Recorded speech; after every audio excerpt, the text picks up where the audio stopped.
अस्सलाम वालेकुम जी, आप देख रहे हैं क्रिकेट लूज़ टॉक और हमेशा की तरह इंग्लैंड से हमारे साथ मौजूद हैं आदिल अब्बासी साहब। आज मैच खेला गया पीएसएल में, रावलपिंडी में मैच हुआ और खेला गया कोयटा ग्लैडिएटर्स और इस्लामाबाद यूनाइटेड के दरमियान। और जैसा कि सरदार साहब ने कल कहा था कि ये मैच इस्लामाबाद यूनाइटेड जीतेगी और यही हुआ कि इस्लामाबाद यूनाइटेड ये मैच जीत गई। एनीवेज मैच का हाल-अहवाल के बारे में बात करेंगे आपसे और कल का जो मैच है उसके बारे में बात करेंगे। क्या सूरत-ए-हाल है इस टूर्नामेंट की? कौन-सी टीमें क्वालीफाई कर रही हैं? कौन-सी बाहर हो रही हैं? सब बातों पे तबसरा कर लेंगे आदिल भाई का। अस्सलाम वालेकुम आदिल भाई। वालेकुम अस्सलाम। आदिल भाई आज मैच खेला गया कोयटा ग्लैडिएटर्स का इस्लामाबाद यूनाइटेड का। जैसे ही मैच शुरू हुआ और शुरू के जब कुछ ओवर्स हुए, जैसे ही पहला स्पेल हुआ, उसमें लग रहा था कि आज कोयटा शायद ये मैच ले जाए, लेकिन अगर हम स्कोर कार्ड देखें तो 17 पे जो है सॉरी, अगर देखा जाए तो शुरू में जब इस्लामाबाद ने बॉलिंग स्टार्ट की तो लग रहा था कि इस्लामाबाद ये मैच आराम से जीत जाएगी, क्योंकि कोयटा को शुरू में बहुत ही मुश्किलात का सामना हुआ और सिर्फ महज 17 रन पे उनके 4 आउट हो चुके थे। लेकिन उसके बाद एक शानदार पार्टनरशिप हुई मोहम्मद नवाज की और नजीबुल्लाह जरदान की, और उसके बाद जो उमर अकमल का नॉक था उस पे मैं स्पेशली बात करूंगा। और इन्होंने एक अच्छा स्कोर 179 बनाया, और ये लग रहा था कि इन्होंने इतना स्कोर बना लिया है कि शायद इस्लामाबाद को मुश्किल दे सकें। लेकिन इस्लामाबाद की बैटिंग हम सबको पता है कि बड़ी स्ट्रांग बैटिंग है, लेकिन जिस तरह उन्होंने बॉलिंग स्टार्ट की और अगेन सिवाय मनरो के कोई भी उनकी टॉप 5 बैट्समैन से कोई नहीं चल सका। तो हमें लगा एक टाइम पे जब जो आज़म खान और फ़हीम अशरफ आए और लग रहा था कि शायद ये ना जीत सकें और शायद कोयटा ग्लैडिएटर्स ये मैच जीत के टूर्नामेंट में रहे, लेकिन ऐसा नहीं कुछ हो सका। तो ये सारे जो पूरा सिनेरियो मैंने पिक्चर किया है इसके बारे में बात करेंगे। लेकिन पहले चलते हैं कोयटा के बारे में। जो मेरा सवाल है, एक तो उमर अकमल की बैटिंग, उसके बारे में आप क्या कहेंगे? क्योंकि कल ही आपने कहा था कि उमर अकमल को खिलाना चाहिए, उनको आज खिलाया गया और उन्होंने जस्टिफाई किया अपनी सिलेक्शन को। उसके बारे में प्लीज़ कोई रोशनी डालें। देखें, सबसे पहले तो अ, अगर बात की जाए कंडीशंस की, तो पहले लगातार हर मैच में पहले 3-4 ओवर बॉल स्विंग करती है और तकरीबन तमाम टीमों ने अच्छी बॉलिंग की और उसके बाद फिर बड़ी अच्छी बैट पे कंडीशंस चेंज होती हैं और बड़ी अच्छी बैट पे बॉल आती है। उमर अकमल की बात की जाए, चूँकि मैंने मेंशन किया था कि पिंडी की जिस तरह की पिच है, बड़ी अच्छी बैटिंग विकेट है, उसमें एक तो स्ट्रोक प्ले अच्छा करते हैं, उसके बाद बाउंड्रीज़ छोटी हैं। तो मुझे यकीन था कि अगर उमर अकमल को चांस दिया जाता है तो यकीनन उसको यूटिलाइज़ करेंगे। और आज हमें जो उमर अकमल नज़र आए वो बिल्कुल 2010-11 वाले नज़र आए। बड़ी ख क्लीन हिटिंग की, बड़ी अच्छी खूबसूरत शॉट्स खेली और मैच 14 बॉलों पे 43 रन जोड़ के एक अच्छा स्कोर किया। और उसके साथ-साथ आपको याद होगा कि नजीबुल्लाह जरदान जैसे ही आए थे तो मैंने कहा था कि मिडल ऑर्डर में उनको खेलना चाहिए। तो उन्होंने भी बड़ी अच्छी परफ़ॉर्मेंस दी। अभी एक और जो हैं अभी मेरे ज़हन में याद नहीं आ रहा, जो अभी उन्होंने टेस्ट डेब्यू किया और मिडल ऑर्डर में उन्होंने लेफ्ट हैंड कराची के हैं, क्या नाम है उनका? मेरा भी ज़हन से निकल गया नाम, मैं पहुँच गया आपके पास। शकील, साउथ शकील की बात कर रहे हैं आप? साउथ शकील। वो भी बेंच पे हैं। अगर देखें, जिस तरह की कोयटा की बैटिंग नहीं चल रही थी तो एक आध मैच में उनको भी डाला जा सकता था। वो एक अच्छे बैट्समैन हैं, जो आपको पिच पे खड़े भी हो सकते हैं और थोड़ा-सा स्ट्राइक भी कर सकते हैं। तो बहरहाल बड़ी खुशी हुई, आज मुझे बेइंतहा खुशी हुई कि उमर अकमल ने इतना अच्छा परफ़ॉर्म किया। और एक बड़ी अच्छी बात है कि तमाम टीम्स अर्ली विकेट्स गिरती भी हैं, लेकिन वो रन रेट को नहीं गिरने दे रहे। जिस तरह आप कोयटा की मिसाल ले लें, 180 नहीं लग रहा था कि बनेगा जिस तरह का। और एक और पॉजिटिव अगर कोयटा की बात की जाए तो वो मोहम्मद नवाज हैं। उन्होंने बैटिंग भी अच्छी की, आज विकेट्स भी लीं। बहरहाल बड़ा अच्छा मैच हुआ, लेकिन अनफॉर्चुनेटली कोयटा जिस तरह की उनकी टीम गिरी हुई है, उस वजह से वो रह गए। और एक में मुझे बड़ी डिसअपॉइंटमेंट हुई जब इन्होंने ओडियन स्मिथ को पिक किया था। मेरा जो ज़ाती ख़्याल था कि बड़े यूटिलिटी क्रिकेटर हैं, अच्छी बॉलिंग करते हैं, हिट्स भी बड़ी लगाते हैं। लेकिन मुझे वो बिल्कुल ग्राउंड में किसी भी मैच में वो इन नज़र नहीं आए। लग रहा था कि बड़े कोई घुमे-सुमे हुए हैं, उस तरह की परफ़ॉर्मेंस भी नहीं दिखाई। और आज फील्डिंग ने भी बड़ा डिसअपॉइंट किया। अगर अर्ली जो जिस तरह के उनको 2-3 चांसेस मिले थे, अगर वो अवेल कर लेते तो यकीनन मैच वो जीत सकते थे। आई थिंक ऑडियो स्मिथ के बारे में आपने पहले भी बात की थी कि वाक़ई कुछ भुजे-भुजे लग रहे हैं और आज भी जो उन्होंने जिस तरह वो बॉलिंग कर रहे थे तो लग रहा था वो भाग के आ रहे हैं और बॉल फेंक ही रहे हैं। कुछ उसमें एफर्ट कभी भी मुझे उनकी बॉलिंग में नज़र नहीं आई। इवन दरमियान में कुछ मैचेज़ में उन्होंने अच्छी बॉलिंग भी की है, जो स्टैट्स आपको नज़र आते हैं, लेकिन अगर आप उनकी बॉलिंग देखें ग्राउंड पे तो बस लगता ही है कि भाग के आ रहे हैं और बॉलिंग फेंक रहे हैं। बाकी आपने एक अच्छी बात की कि नवाज़ ने 6 रन्स किए जी, ब 52 रन बनाए बैटिंग में और एक मिडिल ऑर्डर में एक अच्छा मैच्योर इनिंग्स खेली उन्होंने। साथ जो है नजीबुल जरदान ने उनका साथ 59 और आखिर में उमर अकमल ने फिनिश किया। और जब बॉलिंग की बात हुई अगेन नवाज ने बहुत ही बेहतरीन बॉलिंग की और अपने 4 ओवर में सिर्फ 17 रन देके 2 आउट किए। तो आई थिंक इन्होंने इम्पैक्ट डालने की कोशिश की।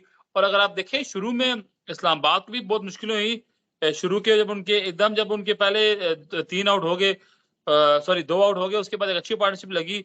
लेकिन जैसे ही शादाब आउट हुए 96 पे, अगली बॉल पे मनरो आउट हो गए 102 पे, फिर मुबशर खान आउट हो गए, फिर 111 पे आसिफ अली आउट हो गए।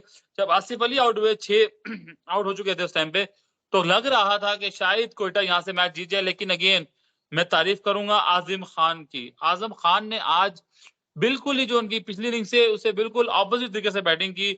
बहुत ही काम रहे, शुरू में सिंगल डबल किए, जहां मौका मिला लंबी हिट भी की, फिर भी उनका स्ट्राइक 140 का था, लेकिन कोई भी उन्होंने ऐसी हिट नहीं मारी जो कि उन्होंने रिस्क लिया हो। बड़े कामली खेल रहे थे, साथ बहुत अच्छा साथ दिया फेम अशरफ ने उनका। और आखिर में आजम खान आउट हो गए, लेकिन फेम अशरफ ने फिनिश किया। तो आपको क्या लगता है ये जो दोनों टीमें हैं, इनका जो सबसे बड़ा मसला ये है कि एक टीम जब वो जीतते हुए आ रही थी, तो एक होता है ना, एक जीत चुकी हुई होती है, तो आपको पता है फिनिश लाइन कैसे अबूर करनी है। और दूसरी टीम जो है बस उसको पता ही लग रहा है कि मैंने अच्छा खेलते हैं, लेकिन जैसे ही फिनिश लाइन करीब आते हैं वहां पे थक जाते हैं। मैं महावरतन बात कर रहा हूँ, वो पार नहीं कर पा रहे। तो आपको लगता है कि इन दोनों टीमों में डिफरेंस यही था कि फिनिश लाइन पार कैसे करनी है? एक भूल चुके हैं और एक उसी रिदम में तो फिनिश लाइन पार कर रहे हैं। लेकिन थोड़ा सा अप्रोच का भी फर्क है। इस जिस तरह मुल्तान स्टैट्स को बड़ा यूज करती है, बड़े एनालिस्ट होते हैं, इसी तरह इस्लामाबाद का भी वही हिसाब है। लेकिन इस्लामाबाद को जिस तरह की उनकी अप्रोच है, ठीक है आप अग्रेसिव हो, लेकिन साथ साथ आपको स्मार्ट क्रिकेट भी खेलनी चाहिए। यही काम जो आज शादाब खान ने किया, यही इन्होंने वर्ल्ड कप में जिम्बाब्वे के खिलाफ किया था, और वो मैच हमें हारने की सूरत में हमें भुगतना पड़ा था।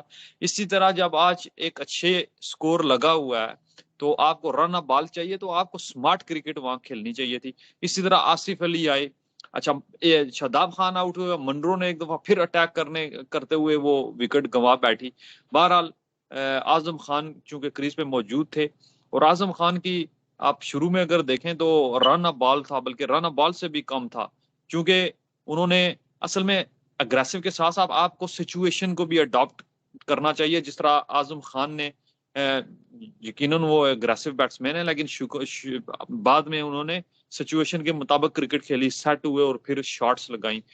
तो एक चीज मैं यहाँ पे मेंशन करना चाहूंगा आजम खान के बारे में, बहुत ही अच्छा खेल रहे हैं, लेकिन आई थिंक अभी तक उन्होंने एक्सप्रेस जो फास्ट बॉलर्स हैं, एहसानुल्लाह हो गए, लाहौर कलंदर का बॉलिंग अटैक हो गया, मोहम्मद आमिर, इनके खिलाफ अभी तक उन्होंने सामना किया, लेकिन बड़ी हिट्स नहीं लगा सके। तो अभी उनको दोबारा देखना पड़ेगा। आई थिंक थोड़ा सा जो एक्सप्रेस फास्ट बॉलर्स हैं उनके खिलाफ थोड़ी सी स्ट्रगल उन्होंने यकीनन की है। आउट तो नहीं हुए, लेकिन बड़ी शॉट्स पे नहीं लगाने नाकाम हुए। लेकिन ओवरऑल बड़ी अच्छी परफॉर्मेंस है, और बिल्कुल काबिल तारीफ है इस्लामाबाद की टीम।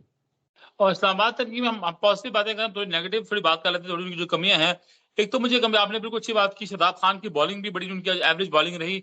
और शायद आपने देखा होगा उनकी शायद राइट जो इंडेक्स फिंगर है उस पर उनकी प्रॉब्लम भी है, इंजरी हुई है, तो उस वजह से बॉलिंग उस तरह नहीं कर पा रहे। और बैटिंग में तो उन्होंने उस ओवर में ऑलरेडी 17 रन बन चुके थे, और जो शॉट खेली उसकी बिल्कुल जरूरत नहीं थी शॉट खेलने की। तो एक तो इस बारे में बताएं जी कि अब आगे क्योंकि क्वालिफाई तो कर चुकी है इस्लामाबाद यूनाइटेड प्ले ऑफ के लिए, तो आपको लगता है कि अगले 3 मैच या 2 मैच शादाब को रेस्ट करना चाहिए, अपना इंजरी को हील करना चाहिए, आगे प्ले ऑफ के मैचेस हैं वो बहुत इंपॉर्टेंट होंगे इस्लामाबाद यूनाइटेड के लिए। और दूसरी बात मैंने करनी थी आपसे आसिफ अली के बारे में। आसिफ अली जिस तरह आज आउट हुए स्वीप मारते हुए, तो मुझे ये लग रहा है कि आसिफ अली का सबसे बड़ा मसला ये है कि वो एक टेनिस प्लेयर है, टेनिस बॉल के वो एक ही तरह की शॉटें मार सकते हैं जो लंबी। उनके पास ना स्वीप है, ना उनके पास कट है, ना उनके पास कोई और शॉट है। हाँ लंबी जहाँ पे हिटे, जैसे आप टेनिस बॉल से आप जो है ना बल्ला पूरा घुमा के शॉटें होती हैं वो मारने में है। तो आपको लगता है कि उनका, चले डोमेस्टिक ये फ्रेंचाइज क्रिकेट खेल सकते हैं, लेकिन उनका आपको आगे मुस्तकबिल नजर आ रहा है इंटरनेशनल टीम में, या फिर आई थिंक बस वो अपने आप को महदूद कर लें, जो ये क्रिकेट खेल रहे हैं इसी तक रखें? दोनों सवाल का जवाब दे दें। उन्होंने तो अपने आप को 8-10 बॉल्स का जो क्रिकेटर होता है वो उन्होंने अपने आप को बनाया हुआ है।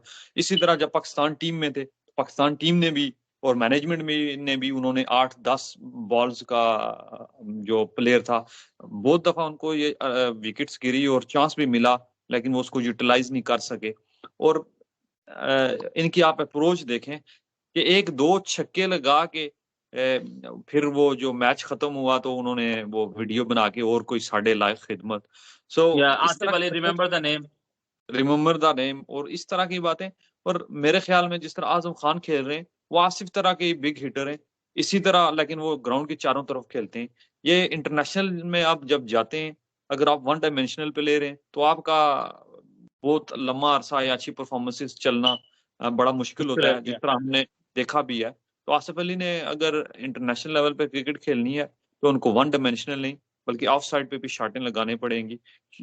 उसके बगैर तो बड़ा मुश्किल है और थोड़ी अपनी अप्रोच को भी बेहतर करना पड़ेगा। आजकल T20 का दौर है भाई, ये प्लेयर समझते हैं कि अगर 1-2 छक्के हमने लगा लिए, 8-10 बॉलें खेल ली तो वो इनफ है। नहीं, इनफ नहीं है। T20 क्रिकेट में भी आप स्मार्टली टाइम लेके खेल सकते हैं और जिन टीमों ने इस तरह किया और जो प्लेयर इस तरह करते हैं वो कामयाब भी होते हैं।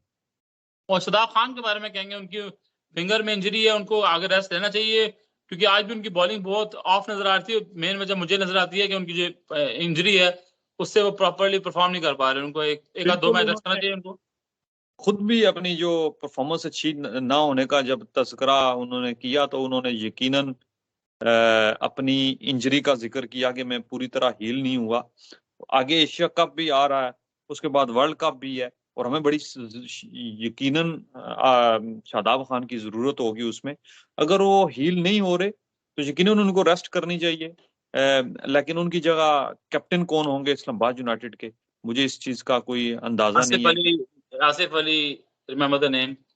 हाँ, चलिए जी। तो मुझे नहीं लगता कि वो रेस्ट करेंगे। यकीनन उनको अगर वो चूंकि PS के अलावा उनको आगे फ्यूचर में जो पाकिस्तान की 2 इम्पोर्टेंट इवेंट्स आ रहे हैं उनके बारे में सोचना चाहिए। तो यकीनन इनको मेरे जिस हाथ तरह से रेस्ट करनी चाहिए। और जहाँ तक कप्तानी की बात है, कप्तानी तो कोई भी कर सकता है।